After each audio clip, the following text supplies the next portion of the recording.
Hi, welcome and welcome back to my YouTube channel. Today we're going to be making a pawpaw milkshake.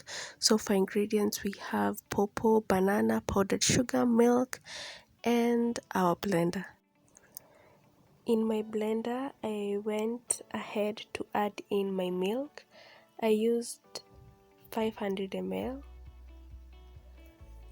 That's the amount that I used, but you can change the amount depending on how many people you are preparing the shake for and what consistency you're looking for. If you're looking for a thick consistency, you'll definitely need to add less milk, and if you're looking for a thin consistency, you'll definitely need to use more milk. So depending on all those factors, the number of people, the consistency of your milkshake,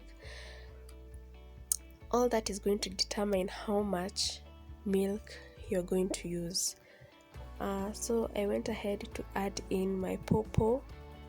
I didn't have enough pawpaw, that's why I added in some bananas, because I don't think there is any shake or smoothie that isn't complemented by a banana.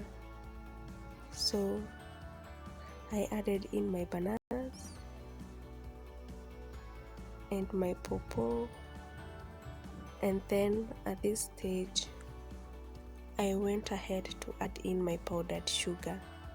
Now if you do not have powdered sugar, you can just use the kawaida sugar, but for me I prefer powdered sugar for my shakes and smoothies because it dissolves really fast and it doesn't leave like any residues. You won't feel like the sugar particles in your smoothie.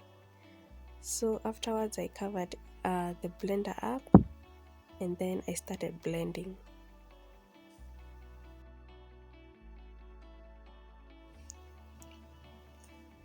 So when you start to blend, you want to continue blending until you achieve a fine consistency, until you can't like see the particles anymore.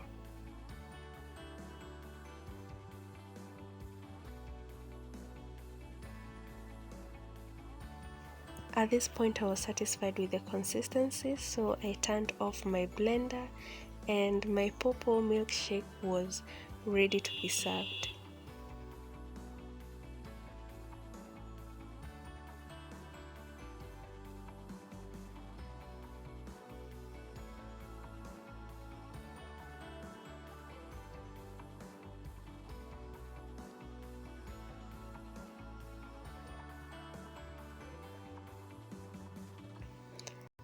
I decided to garnish my milkshake with a dash of cinnamon, and it really helped to bring out good flavor. That's the end of our today's video. I hope that you enjoyed and that you're going to try out the recipe. So thank you for hanging out with me, and until my next one, bye bye.